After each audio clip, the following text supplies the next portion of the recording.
ஒரு கட்டு புளிச்சக்கீரை எடுத்து இலையெல்லாம் கிள்ளிட்டு 2 வாட்டி அலசி வெள்ளை துணியில் உணர்த்திக்கிங்க. ஒரு வாணால ஒரு சாம்பார் கரண்டி எள்ளு, அது நல்லா அது பொரியணும்.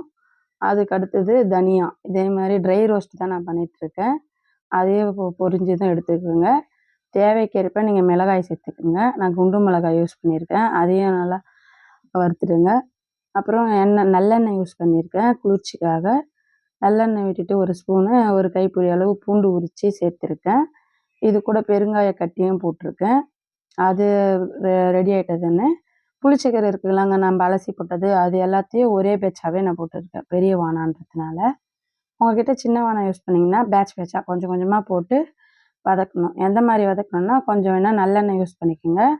அதை அப்படியே ஸ்லோ ஃப்ளேமில் வறுக்கட்டும், அதை வதங்கட்டும். இப்போ வந்து நம்ம உருளைக்கிழங்கு பொரியல் பண்ணலாம் சைடில். இது ரொம்ப டேஸ்ட்டாக இருக்கும் இந்த காம்பினேஷனு. உருளைக்கிழங்கு வேக வச்ச உருளைக்கிழங்கு நான் யூஸ் பண்ணிகிட்ருக்கேன். இது வந்து கொஞ்சம் நான் இட்லி குண்டா பாத்திரத்தில் வேக வச்சதுனால அது அதிகமாக வேகலை, அதனால் கொஞ்சம் தண்ணி ஊற்றி யூஸ் பண்ண போகிறேன். இந்த பக்கம் பாருங்கள் வதங்குது எந்த மாதிரின்னு. நம்ம போடுறது பச்சை கலராக கலரி விட்டு இந்த மாதிரி ஃபுல்லாக கலர் மாறிடணும். இதுதான் கரெக்டான ஸ்டேஜு. லோ ஃப்ளேமில் கலரிட்டே இருந்தீங்கன்னா இந்த மாதிரி கலர் வந்தோடனே ஆஃப் பண்ணிவிட்டு தேவைக்கேற்ப உப்பு சேர்த்துக்கோங்க. இந்த பக்கம் உருளைக்கிழங்கு பொரியலுக்கு நம்ம ரெடி பண்ணலாம்.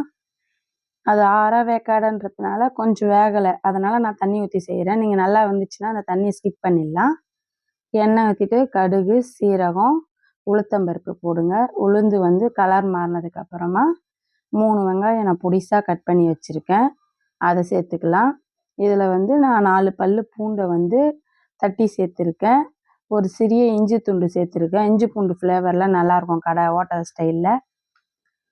லோ ஃப்ளேம், இது கொஞ்சம் வெங்காயம் வதங்கட்டும். கொஞ்சம் லோ ஃப்ளேமில் வச்சா நல்லாயிருக்கும். லோ ஃப்ளேம், ஹை ஃப்ளேம் மாற்றி மாற்றி கோல்டன் ப்ரௌன் கலர் வரட்டும்.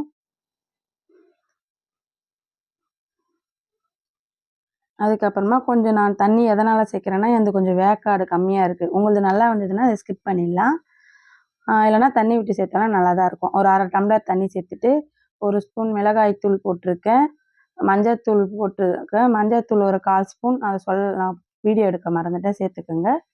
தேவைக்கேற்ப உப்பு, கருவேப்பிலை, அது எல்லாமே போட்டு வதக்கியாச்சு. தண்ணியில் கொதிச்சிட்ருக்கு. வெந்தாலும் தண்ணி ஊற்றி செஞ்சாலும் தப்பு இல்லைங்க, கொஞ்சமாக தண்ணி விட்டு. அது நல்லா கிரேவியாக தான் இருக்கும், நல்லாயிருக்கும் பார்க்க. இப்போ நல்லா கொஞ்சம் பச்சை வாசனை போனதுக்கப்புறமா நல்லா கொதிச்சதுக்கப்புறம் இந்த உருளைக்கிழங்கை சேர்த்து கிளறி விடலாம். இது வந்து லோ ஃப்ளேமில் வச்சு பொறுமையாக அடிக்காமான வானம் வச்சிங்கன்னா சூப்பராக முறுமுறுப்பாக இருக்கும். லோ ஃப்ளேமில் வச்சு அப்பப்போ கிளறி விட்டுட்டே இருக்கணும். உங்கள் வீட்டு உருளைக்கிழங்கு பொரியல் எப்படி செய்வீங்கன்னு கண்டிப்பாக கமெண்ட் பண்ணுங்கள். இந்த கலர் கம்மியாக இருக்க மாதிரி தெரியுது, நான் வந்து கொஞ்சம் ஒரு அரை ஸ்பூன் வந்து தனி மிளகாய் தூள் சேர்த்துருக்கேன் இந்த கலருக்காக. என்ன சேருங்க, இல்லை ஸ்கிப் பண்ணிடலாம்.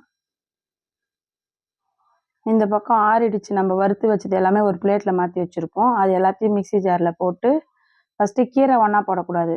ஃபஸ்ட்டு ட்ரை ரோஸ்ட்டு பண்ணது அந்த பூண்டு எல்லாமே அரைச்சிட்டு அதுக்கப்புறமா கீரை வந்து அதுக்கு அடுத்தது சேர்த்து தண்ணி விட்டு அரைங்க. இது வந்து ட்ரையாக இருந்ததுனால அரைக்க முடியாது, கொஞ்சம் தண்ணி சேர்த்து அரைச்சிங்கன்னா இந்த மாதிரி அரைப்பட்டு வரும்.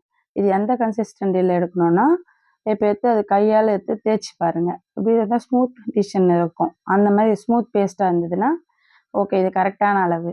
இது எடுத்து அப்படி ஓரமாக வச்சுருங்க ஒரு பக்கம். இப்போ நல்லெண்ணெய் யூஸ் பண்ணுறேன், 100 கிராம் கண்டிப்பாக யூஸ் பண்ணணும். இந்த நல்லெண்ணெய் வந்து கொஞ்சம் நிறைய இருந்தால் தான் நல்லாயிருக்கும். எண்ணெய் அதில் பிரிஞ்சு மேலே வரணும். அந்த புளிச்சக்கீரையில் புளிச்சக்கீரை இந்த வெயிலுக்கு அவ்வளோ நல்லதுங்க. இந்த வெயில் டைமில் கண்டிப்பாக ட்ரை பண்ணுங்கள். புளிச்சக்கீரை, நல்லெண்ணெய், இது எல்லாம் காம்பினேஷன் சூப்பராக இருக்கும். எண்ணெய் சேர்த்துட்டு நல்லெண்ணெய் 100 கிராம், கடுகு, சீரகம் இதெல்லாம் சேருங்க. கடுகு நல்லா பொரிஞ்சதுக்கப்புறமா நம்ம அரைச்சி வச்ச விழுதை வந்து கொஞ்சம் பொறுமையாக எட்டை இருந்து போடுங்க. ஏன் கேட்டால் எண்ணெய் நிறைய இருக்கிறதுனால மேலே தெரிக்கும். எட்டை வந்து பொறுமையாக கரண்டியில் எடுத்து போட்டு லோ ஃப்ளேமில் கிளறிட்டே இருக்கணும். இந்த பக்கம் நம்ம வதக்கி வச்சது ரெடி ஆகிடுச்சு பாருங்கள். நான் தண்ணி விட்டேன் பாருங்கள், இப்போ பாருங்கள் அப்படியே கட்டி ஆகிடுது. அது தண்ணிலாம் விட்டு ரொம்ப தண்ணியெல்லாம் இருக்காது. ஓகே, வாய்க்கு ருசியான உருளைக்கிழங்கு பொரியல் ரெடி. நான் உருளைக்கிழங்கு ஃபேன்ஸுங்க, நான் வந்து உருளைக்கிழங்குக்கு அடிமை. நீங்களாம் சொல்லுங்கள் எதுக்கு ஃபேவரேட். புளிச்சக்கீரை ஒரு பக்கம் ரெடி ஆகிடுச்சு. ஒரு 10 நிமிஷம் இந்த மாதிரி கிளறி விட்டிங்கன்னா எண்ணெய் இதையும் மெர்ஜ் ஆகிட்ருக்கும்.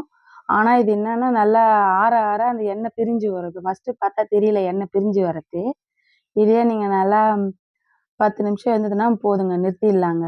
எடுத்து சாப்பிட்டு பாருங்க. உப்பு வந்து கம்மியாக இருந்ததுன்னா கொஞ்சம் நீங்கள் சேர்த்துக்கங்க. அப்போ கொதிக்க வைக்க சொல்லவே எண்ணெய் விட்டு கலர்றோம்லங்க.